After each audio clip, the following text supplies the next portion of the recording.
अस्सलाम वालेकुम viewers and welcome to my channel study law with Bushra. आज की इस वीडियो में हम एक न्यू टॉपिक डिस्कस करेंगे जो कि है लॉ ऑफ टॉर्ट्स।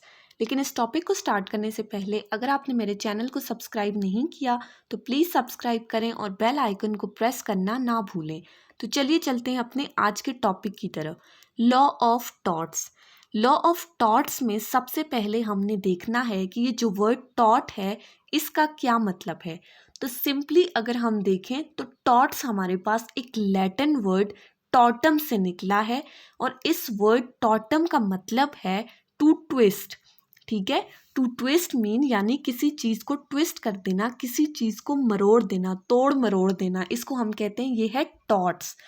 ठीक है, तो अगर हम इस लॉ ऑफ टॉर्ट्स को देखें तो सबसे पहले जो ये लॉ ऑफ टॉर्ट्स था ये हमारे पास यूनाइटेड किंगडम ने इसको डेवलप किया था।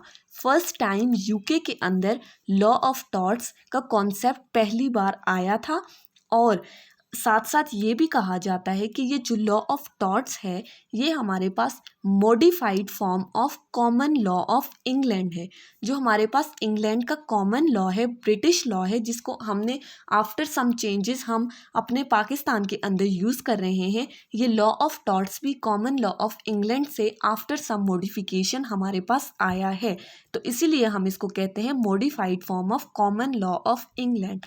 अगर टॉर्ट्स को हम देखें सिंपली तो टॉर्ट्स के लिए कहा जाता है कि torts is a civil wrong which is done by one party against the other. Tort एक सिविल रॉन्ग है जो एक पार्टी दूसरी पार्टी के खिलाफ एक्सरसाइज करती है, वॉयलेट करती है। ये तो थी सिंपली इसकी डेफिनेशन। अगर हम लीगली इसको डिफाइन करें तो सॉलमन ने बहुत ही प्रिसाइसली, बहुत ही क्लियरली इसकी डेफिनेशन बताई है कि according to Salmond tort is a civil wrong. Civil wrong तो है लेकिन for which remedy is an action for the damages. Civil wrong तो है, क्रिमिनल नहीं है। तो क्या होगा, सिविल रॉन्ग में हमारे पास क्या होता है, एक्शन क्या होता है, रेमेडी क्या होती है।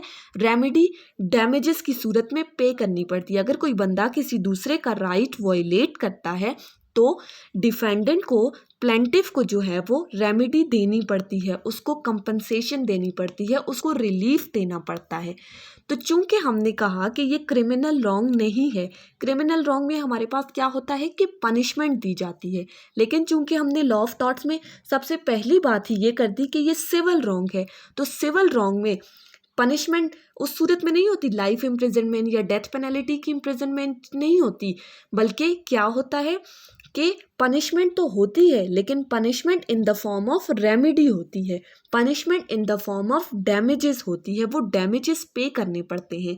मतलब प्लेंटिफ को जो रेमेडी मिलती है वो रॉन्ग डूअर की तरफ से मिलती है और रॉन्ग डूअर को एज द पनिशमेंट के तौर पर उस बंदे को डैमेजेस पे करने पड़ते हैं to the party whose right has been violated by him. जो बंदा जिस दूसरे का राइट वॉयलेट कर रहा है, तो जिस बंदे ने राइट वॉयलेट किया है वो पनिशमेंट के तौर पर दूसरे बंदे को कंपनसेट करने के लिए उसको डैमेजेस पे करेगा। अब सोचने वाली बात ये आती है कि ये डैमेजेस जो वो पे कर रहा है, ये डैमेजेस एक्चुअली हैं क्या चीज़, ये डैमेजेस क्या होते हैं जो प्लेंटिफ को एज रेमेडी मिल रहे हैं। तो यही डैमेजेस को भी सॉलमन ने इसी डेफिनेशन के अंदर एक्सप्लेन करके बता दिया कि डैमेजेस का मतलब क्या है। तो हम ये कहते हैं कि कंपनसेशन और relief in the form of money is called damages. Solomon ने क्या कहा कि जितनी भी जो कंपनसेशन है, जो रिलीफ है, वो किस फॉर्म में हमारे पास हो, अगर वो मनी की फॉर्म में हमारे पास हो। क्या मतलब है कि जो प्लेंटिफ को राइट वॉयलेट हुआ है, प्लेंटिफ अफेक्ट हुआ है, तो उसको कंपनसेट करने के लिए, उसको फ़ायदा देने के लिए, उसको रिलीफ देने के लिए कुछ मनी की फॉर्म में रेमेडी मिलती है जिसको हम कहते हैं डैमेजेस। तो क्या होगा कि प्लेंटिफ को मनी मिलेगी बाय द डिफेंडेंट। ये तो थी डैमेजेस कंपनसेशन की फॉर्म में, जो हमने मनी दी उसको कहा डैमेजेस। ये तो हमने अब टॉर्ट्स की डेफिनेशन को एक्सप्लेन कर दिया।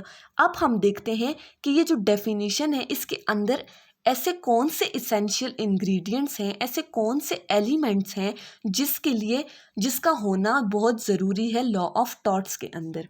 तो वो इंग्रेडिएंट्स या वो इसेंशियल एलिमेंट्स हम देखते हैं कि वो क्या हैं, कि लॉ ऑफ टॉट के अंदर लॉ ऑफ टॉट का राइट क्लेम करने के लिए, टॉट के लिए क्लेम करने के लिए, राइट का क्लेम करने के लिए आपको कौन कौन से इसेंशियल इंग्रेडिएंट्स का होना ज़रूरी है। तो सबसे पहला तो वही डेफिनेशन के अंदर से आ गया, सिविल रॉन्ग। ठीक है, सिविल रॉन्ग के लिए क्या कहा कि सिविल में हमारे पास क्या आता है कि एक बंदे का जो प्राइवेट राइट है वो इफेक्ट हो रहा होता है। ठीक है, प्राइवेट राइट की बात की हमने, पब्लिक राइट की बात नहीं की। ठीक है, अगर हम पब्लिक राइट की बात करते तो फिर उसे हम सिविल रॉन्ग नहीं कहते। अब जहाँ कहीं बंदे का पब्लिक राइट इफेक्ट होगा तो उसको हम कहते हैं कि वो है crime.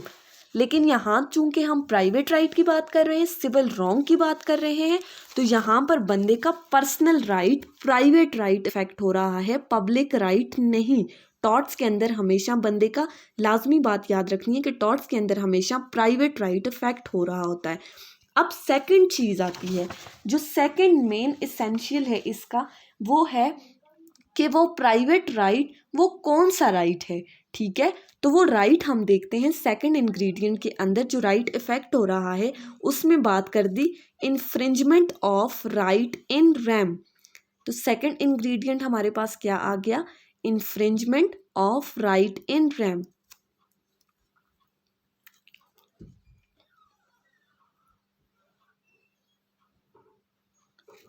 Infringement of right in rem का मतलब क्या है, राइट इन रैम और राइट इन पर्सोनम हमारे पास राइट की दो काइंड्स हैं। राइट इन रैम का मतलब क्या है कि वो राइट जो आपका पर्सनल राइट है, जो आपको, राइट इन रैम का मतलब क्या है, जो आपका प्राइवेट राइट है, जो आपको पूरी कम्युनिटी के अगेंस्ट मिला है, वो right which is available against the whole community. तो उस राइट को हम कहते हैं कि वो राइट है राइट इन रैम, वो राइट है प्राइवेट राइट, जो हमारे पास होल कम्युनिटी के अगेंस्ट हमें अवेलेबल है, जो पूरी कम्युनिटी के अगेंस्ट हमें कोर्ट की तरफ से हमें हमारा राइट मिला हुआ है, उसको हम कहते हैं राइट इन रैम। अब फॉर एग्ज़ाम्पल यहाँ पे अब हम एक एग्ज़ाम्पल के थ्रू समझते हैं। ठीक है, कि ये जो प्राइवेट राइट है ये किस तरह का हमें कम्युनिटी के अगेंस्ट अवेलेबल होते हैं। फॉर एग्ज़ाम्पल, अब हर बंदे को ये राइट है, ये इजाज़त है, उसकी कोई भी बंदा उसकी पॉकेट से उसकी बिना इजाज़त के बगैर उसके पैसे नहीं निकाल सकता। अगर कोई बंदा बिना इजाज़त के उसकी पॉकेट में से पैसे निकालता है तो क्या हुआ, उसका राइट इन्फ्रिंज हो गया। कौन सा राइट इन्फ्रिंज हुआ, वो राइट जो उसको पूरी कम्युनिटी के अगेंस्ट अवेलेबल है, वो राइट इन्फ्रिंज हो गया, वो राइट वॉयलेट हो गया। तो उस सूरत में क्या करेगा, वो कोर्ट में जाके क्लेम करेगा कि मेरा प्राइवेट राइट इन्फ्रिंज हुआ है, मेरा प्राइवेट राइट इफेक्ट हुआ है, राइट इन रैम इफेक्ट हुआ है। थर्ड इंग्रेडिएंट जो आता है वो है फिक्स्ड बाय लॉ। अब यहाँ फिक्स्ड बाय लॉ का मतलब क्या है कि वो राइट जो आपका लीगल राइट है।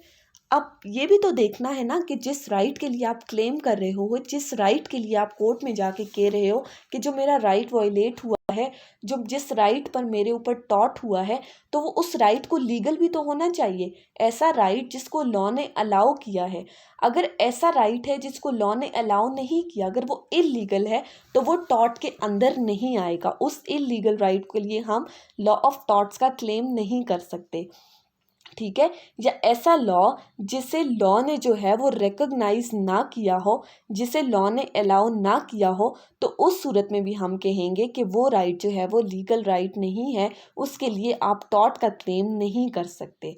सो there is no claim for illegal right, there must be a right which is legal, which is allowed by law, तभी टॉट कमिट होगा। फोर्थ चीज़ आती है अवेलेबिलिटी ऑफ लीगल एक्शन। अब यहाँ जो अवेलेबिलिटी ऑफ लीगल एक्शन है, अब इसको समझना ज़रूरी है कि ये इसका क्या मतलब है। तो इसका मतलब ये है कि जो आपने टॉट का क्लेम किया है कोर्ट के अंदर, तो अब उस कोर्ट में जो आपने टॉट का क्लेम किया है उसके अगेंस्ट कोई लीगल एक्शन भी हमारे पास अवेलेबल होना चाहिए उस टॉट के अगेंस्ट।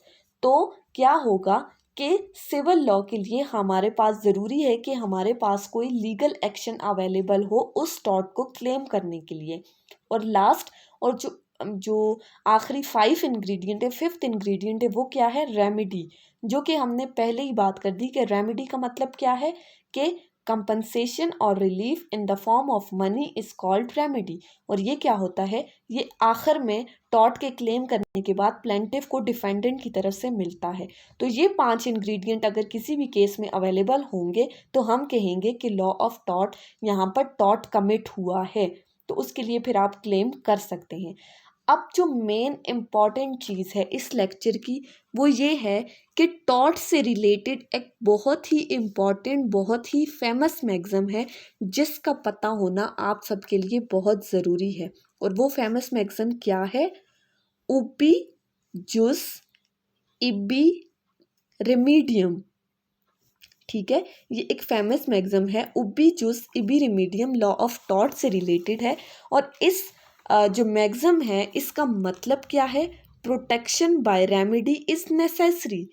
मतलब अब मैं इस चीज़ को भी एक्सप्लेन कर देती हूँ, प्रोटेक्शन बाय रेमेडी का मतलब क्या है। तो ये मैगज़म कहता है कि whenever there is a legal wrong, ठीक है, लीगल राइट क्या हुआ यहाँ? लीगल राइट से मुराद क्या है? Whenever there is a legal wrong, जब बंदे का लीगली राइट वायलेट होगा तो there should be a legal remedy. जहाँ कहीं भी लीगल राइट वायलेट होगा वहाँ पर टॉर्ट्स के अंदर लीगल रेमेडी का होना बहुत ज़रूरी है। इस मैगज़म को अगर आप याद कर लें तो आपके लिए बहुत ही ज़्यादा इम्पॉर्टेंट है, क्योंकि ये लॉ ऑफ टॉर्ट्स बहुत इम्पॉर्टेंट टॉपिक है, तो इसको आपको समझना बहुत ज़रूरी है। तो आज की इस वीडियो में हमने क्या डिस्कस किया? लॉ ऑफ टॉर्ट्स का इंट्रोडक्शन, कि लॉ ऑफ टॉर्ट्स एक्चुअली होता क्या है। नेक्स्ट वीडियो में हम टॉर्ट्स के बाकी टॉपिक्स को भी डिस्कस करेंगे। तब तक के लिए अल्लाह हाफिज़। अगर आपको वीडियो अच्छी लगी है तो वीडियो को लाइक करें, कमेंट करें और अपना फीडबैक मुझे ज़रूर दें। Thank you so much for watching. मिलते हैं आपसे